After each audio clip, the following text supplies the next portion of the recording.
topics which appeal to each and every cataract surgeon, so that each surgery that they are finding it difficult probably can become easy from days to come.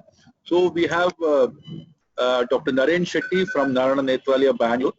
He is a very prolific cataract surgeon, a very promising one. And we have Dr. Abhishek Bhavdekar, who is a uvea and cornea surgeon from MM Joshi Eye Institute, Hubli. We have Dr. Deepak Megur, the maestro, the video master, and probably he has been probably the most celebrated surgical teacher for all of us. Dr. Deepak Megur from Megur Eye Care Center, Bidar. And we have Dr. Ritika Sachdev from Center for Sight Group of Hospitals, New Delhi. She is a very prolific cataract as well as refractive surgeon from Delhi, and she will be sharing her experience with us. And we have Dr. Guru Prasad, the head of Vitreoretina Services of MM Joshi Eye Hospital Group of Hospitals, who is a very senior ophthalmologist who has done enough cataract surgeries in the past, and now he is teaching us how to, the marriage of vitreoretina versus the cataract surgery and where we should be taking the tips from him. And Dr. K.V. Satyamurthy, the head of the Dharwad branch of MM Joshi Eye Institute, who is a very senior and very well-known cataract and refractive surgeon. And we have Dr. Deepti Joshi, basically a pediatric ophthalmologist and also a cataract surgeon from MM Joshi Eye Institute, who will be sharing some ideas about the problems of eyeball implantation. And we have another VR surgeon, Dr. Srinivas Joshi, who will be showing where the vitreoretina and the cataract surgeons have to actually come together in trying to help the complex situations. So without much delay, we start off this webinar with the first talk from Dr. Naren Shetty. Dr. Naren, can you start sharing your screen? So this is a condition which we see very often in our day-to-day practice. So the cornea happens to be the most delicate structure. In fact, we say the cataract surgery is the acrobatics between two delicate structures, the cornea and the posterior capsule. So now we want to do a cataract surgery in which already the endothelium is compromised. There is a poor endothelial status. In such situation, how do we actually come around victorious? So how to have a pristine cornea on post-operative day 1? That is what Dr. Naren is trying to allude. So over to you, Dr. Naren. You have to unmute yourself, Naren. And all other panelists can mute themselves.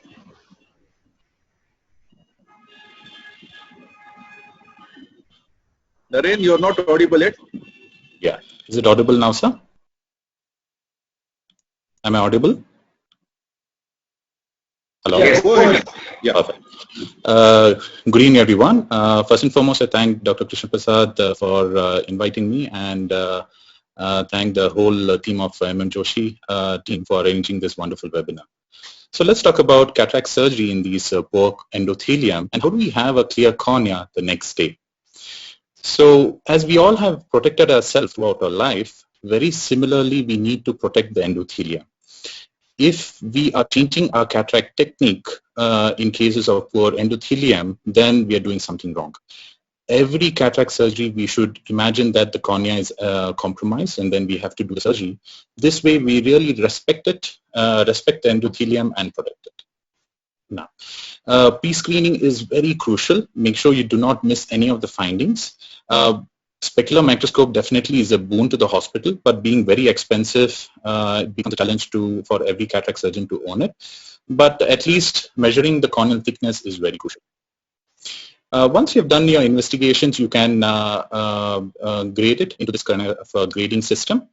And what it just says is whenever we have a low risk, that is 0 to 5 points, we might have a case of soft cataract, normal ACD, and few guttates. And if we have moderate, that is 6 to 10, then you might have a case of moderate FED with cell count of about 1,500 and a cataract of grade 4. Now, very high risk, that is, high risk and very high risk. The high risk refers to 10 to 20 points. Always try to use as less phaco power as possible, or even you can think of SICS. But if you're doing in a case of very high risk, always better to go with a triple procedure. Now, counseling is very, very important. You really need to give in time with your patient, explain to them what's the condition they have in their eyes, and make them to understand anytime in the future there's always a chance they might require a corneal surgery in the future. Now, coming to protecting the endothelium, one of the first shields that we have is the viscoelastic. Now, in a regular case, always use viscoelastic just before you put your handpiece into the anterior chamber, and also very useful is putting the viscoelastic just before your quadrant removal. So once you finish your chopping, you can put viscoelastic and then do your quadrant. This way you make sure there's enough of viscoelastic in the chamber. Now in very high risk, then you can always use a soft shell technique or refill the chamber every 15 minutes. As we all know, soft shell technique is injecting viscodispersive first in the center, then you put a coercive again injected in the center. This pushes the dispersive onto the endothelium and gets stuck to it and protects it. Now, coming to the next step is using the position of the irrigation ports. Now, when we're looking at the position, whenever we keep the irrigation ports of the phaco probe vertically, what happens is it creates fluidics in the chamber, which creates a lot more chattering of the pieces in the chamber. This damages the endothelium. The next thing is, if you observe the irrigation port, since it's directed towards endothelium, the fluid gushes onto the endothelium and washes the viscoelastic which is stuck to it. This once again removes the shield and then compromises the cornea. But when we do rotate it, that is keep it horizontally, what happens is it creates a better fluidics, and the followability of the pieces is much better. The pieces come quickly to the tip and then get sucked into it. The second thing is no fluid is being hampering the visco which is stuck to the endothelium. Now, the most important step is the plane of incision. This is very, very crucial. Try to phaco in the bag itself or in the iris plane. This plays a vital role because the more distance you have from the endothelium, the better protected. Now, the next step is to remove the second instrument. Why removing second instrument is, now if you observe close to the side port, there is a lot of fluid being leaked through the side port. So when the fluid is being leaked, now when I do remove my second instrument, the fluid leak completely stops.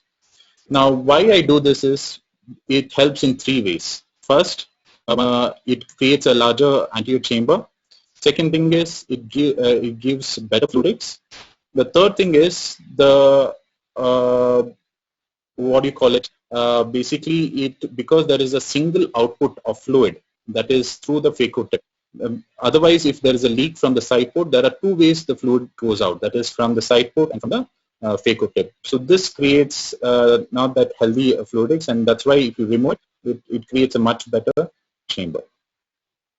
Now, the next tip is just before you press 3, that is during your quadrant removal, whenever you press step 3, you need to keep your phaco tip in the center at the iris plane, and use step 3 only when necessary, and do not move the tip when you're pressing step 3. These few points, if you really follow, it's extremely useful. Like I'll just show you the same. Again, whenever I press step 3, now I've removed my second instrument. When I press 3, the tip does not move. It is completely still. I pick up the pieces again to the center.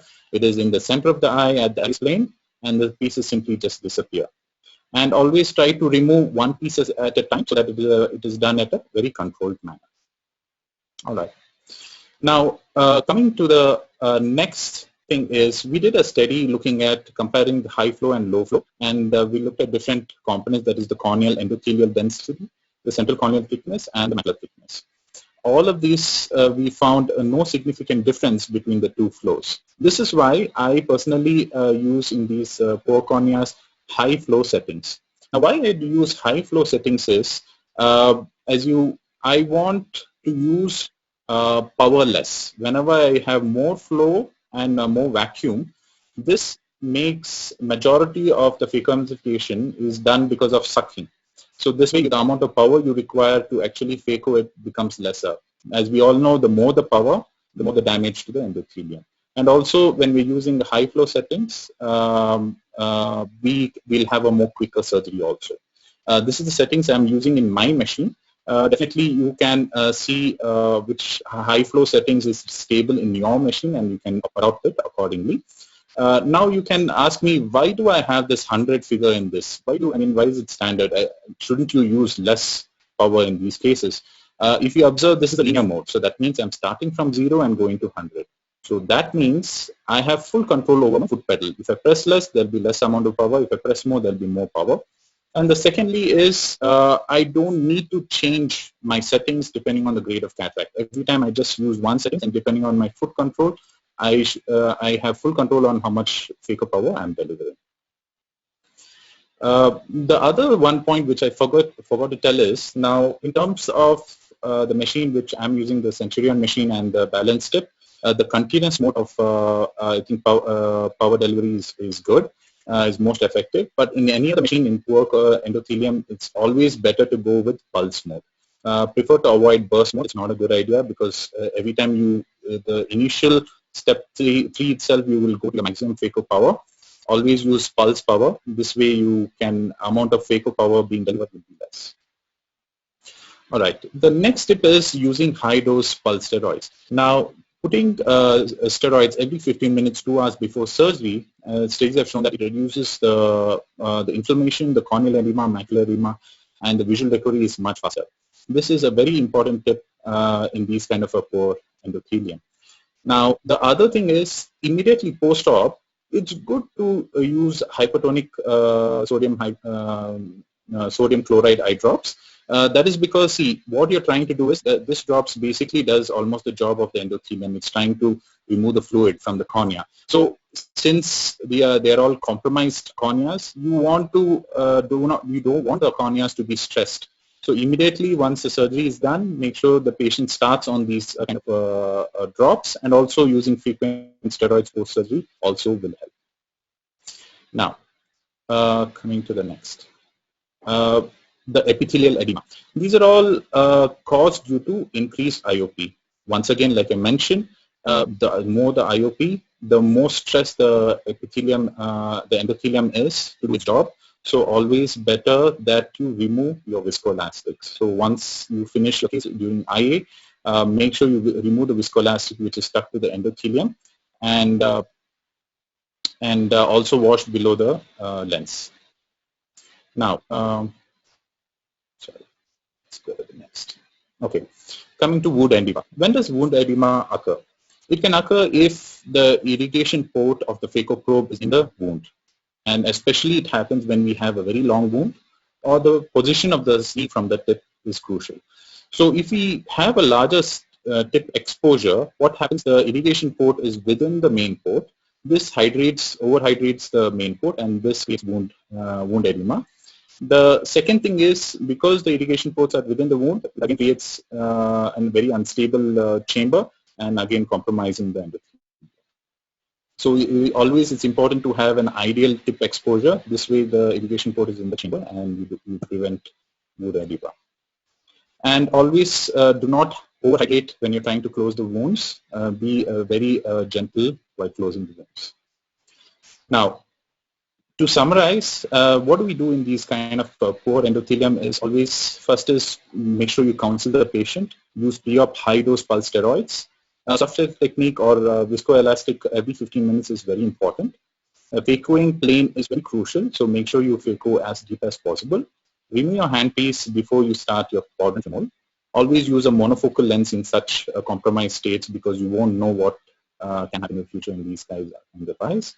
Always leave the patient myopic about -1.25 in very high risk cases, not all cases, in very high risk cases, because there's a possibility of risk. So that is always better to leave a little bit of myopia. And again, removing all the scholastic is very crucial. Thank you for your time. Thank you, Dr. Naren. Dr. Naren, that was quite a comprehensive talk on how to have a pristine cornea post-operatively. I think it's, apart from the surgical technique, I think it is to do with the surgery, the quality of solutions used, irrigating solutions used, the trauma to the corneal endothelium by the cell itself, and so many other factors. I think you did to it very well. Can you tell us, tell the people who do not have access to equipment which will tell us about the corneal status beforehand, for example, a spectral microscope, as to how to evaluate the cornea just on slit lamp examination or by other technique. Yes, sir. So I think very crucial is to look for Gattes. I mean, that's You one need of to unmute the. yourself. Can you hear me, sir? Now? Can you hear me? Yes. Go ahead, Naren. Yeah. So definitely one of the thing is we need to have a closer look at the endothelium for any Gattes. And the other thing I would say is you really need to, even if you don't have a specular microscopy, you can always look for the pachymetry, the corneal thickness. If you have a corneal thickness of 640 or above, it is usually indicative that there is a high chance the cornea will get decompensated. So I feel the corneal thickness is a very crucial factor, and obviously edema and a little bit of haze also is a clinical sign. Definitely. Directly the cornea at the end of surgery.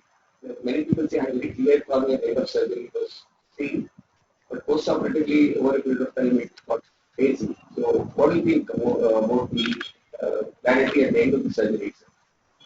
Do you think it is any indicator as to how the cornea is going to behave? Yes, sir. So I think, I mean, people who have seen it very clear at the beginning and then, I mean, you have not done any kind of mistakes during the surgery, then usually it happens because of the compromised endothelium itself and a little bit of loss which happens on regular, any kind of cataract surgery. But when we use these high steroids pre-op and post-operative, and also if you help the cornea to drain the fluid from the cornea with the hypertonic saline, hypertonic eye drops. This is very, very helpful for the endothelium to function better and with less stress, and you'll have a much better, for a longer period, a clear cornea. Yes. Hello, Naren. Yes, sir. What about a double trouble that you have one more complicating factor along with the endothelium? Let us say you have a very hard cataract, or you have a subluxated cataract. Okay, in that or a very small pupil or a bound down pupil or a very small anterior segment. So in such a situation, would you mind converting into a larger incision, or would you like go ahead doing it in a more modified manner?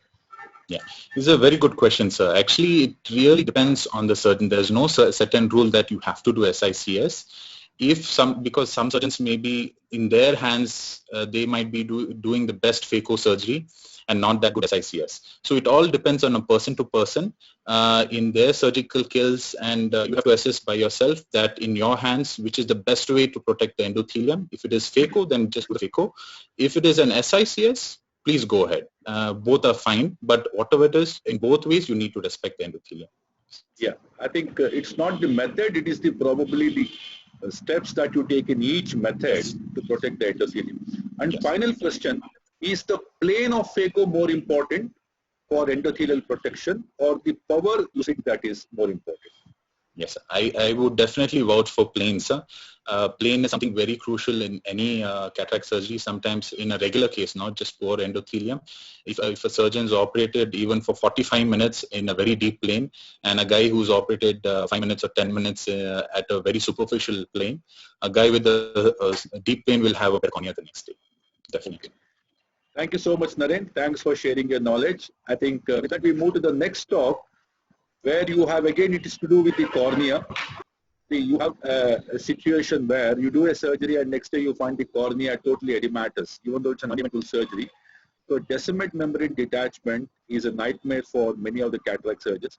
So our cornea specialist, Dr. Abhishek, will be sharing his knowledge about how to detect it intra-op and how to manage it intra-op, and most often it is detected post-op and how to manage it post-op. So the DMD, or the Descemet membrane detachment, a nightmare. So how to get around this particular problem? Dr. Abhishek, you can start sharing your screen. You can unmute yourself. Okay, thank you, sir, for the introduction. So I'll be speaking about Descemet's membranes detachment. As you know, that Descemet's membrane detachment means any separation of the descemes from the corneal stroma, either with or without the presence of an interface fluid. Generally, when it happens, the central corneal stroma starts losing its endothelial pump function, leading to progressive corneal opacification and impairment of vision. Before going to the Descemet's membrane detachment, we have to know something called as a Descemet's membrane stromal interface, that is called as a DSI. Now, there are three components in this. That is, first, the presence of an interfacial matrix, which is like a glue. Then you have a thin meshwork of the randomly arranged collagen fibrils, which act like a zipper. And then the proteoglycan filaments, which also helps in anchoring of the Descemet's membrane to the posterior rough stroma. Most often, you have some amount of genetic predisposition in some patients. Like when there is an abnormalities in this complex, there is some amount of abnormality in the fibrillar component, also mutations in the transforming growth factor beta-induced gene, which all of leads to some amount of dysfunction of the keratoepithelial protein, which is an important component for the adhesion. All of this predisposes to a looser attachment of the Descemet's membrane to the posterior stroma. There have been various classifications over the years, like from example, you have the Samuels classification, then you have the McPool and Hodes classification, Asia and Jane classification, and Jacob classification. But most commonly used practical classifications are two.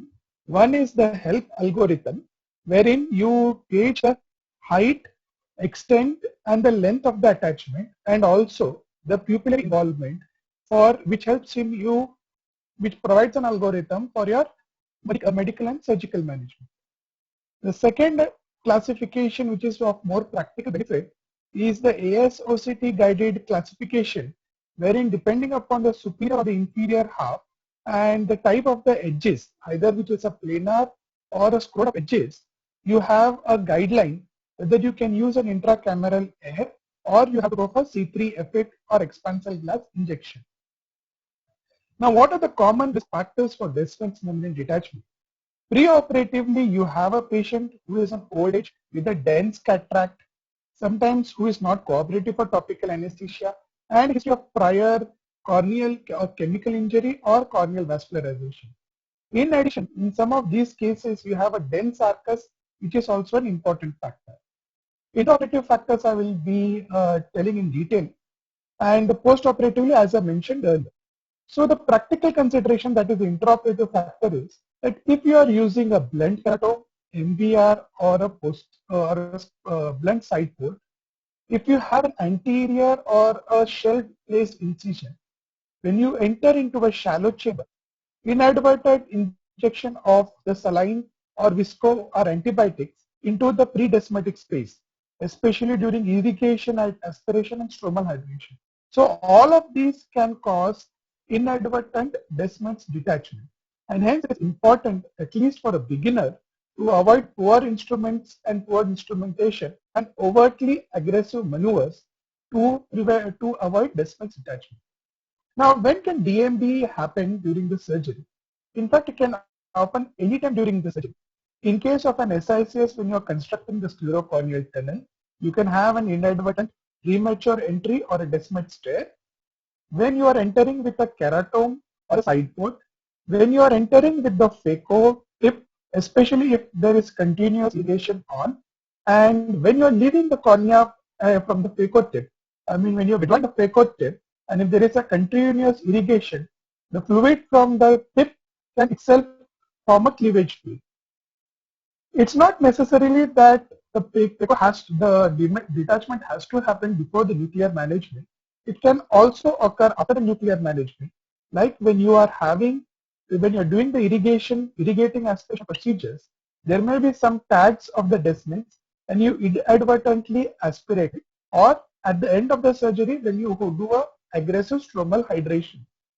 Now, DMD is not a very rare complication, and I'm sure all of us would have experienced it and managed it accordingly. But there is no clear-cut guidelines because the natural history has been very controversial.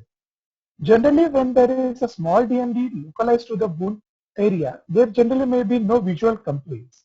But extensive DMDs can cause visual loss. So intraoperatively, if a novice surgeon is operating, he may actually not notice a small tear, especially at the edge of a side port.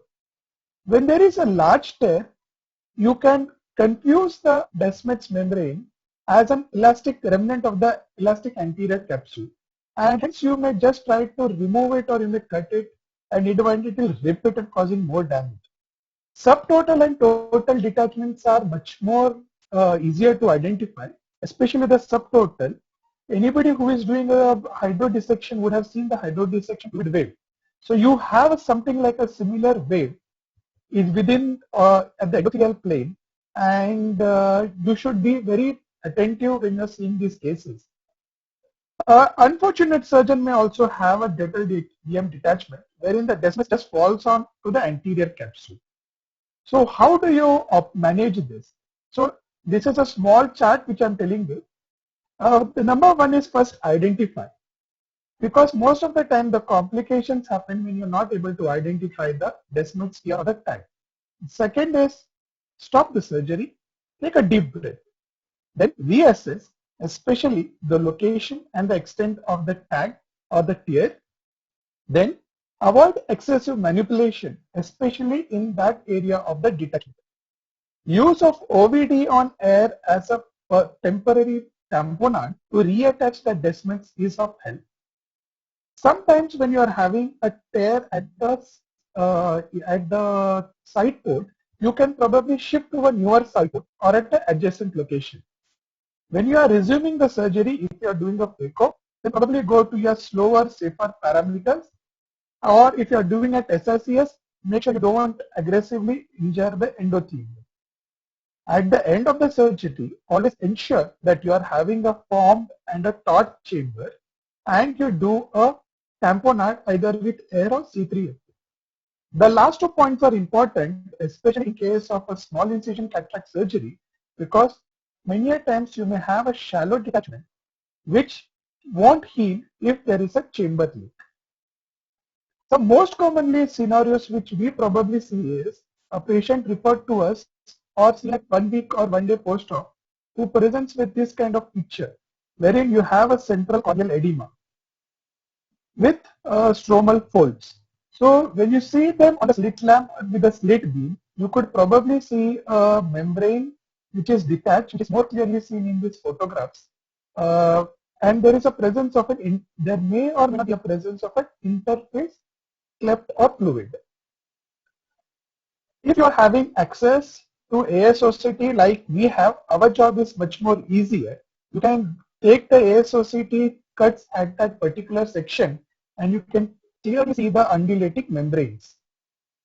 This membrane can also show, this ASOCT can also help us in seeing whether the membrane is planar or it is scrolled up.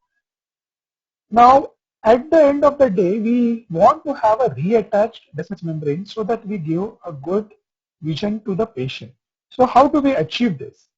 Now, most of the times the management is case-based and it is highly individualized. Some of the cases you can leave on its own and some you need to aggressively intervene. Now, this decision is based on the site of the detachment, the extent of the detachment, the height of the Descemet membrane detachment, and the presence of any scrolled edges. In case of small detachments, especially at the periphery, which is planar and has non-scrolled edges, topical steroids and hyperosmotic agents alone may suffice. However, you may need to intervene surgically for non-planar DMDs, scrolled edges, when the Descemet membrane is detachment is more than 2 millimeters, or if it is involving the central cornea. Now, these are two guidelines based on the previous slides which I have shown about how do you want to intervene surgically and what are the methods to do it. So, the most important surgical management is the use of desmetopexy, either with the injection of air or an isoexpansile gas. Most commonly, we use the C3F8 isoexpansile gas. That is because the air generally tends to get reabsorbed very fast. These are the instruments which are taken for the C3F8 injection. I'll be sharing a couple of videos Now, the C3FA desmatopic or air aspect of X-ray depends upon the surgery. For example, in the surgery, and I must say that I have access to intra-op OCT, so it makes my job much more easier. You can see the intra-op OCT showing that Descemet's detachment. Now, in such cases, all you have to do is locate the detachment, go to the opposite plane. Now, here in this case, I'm using a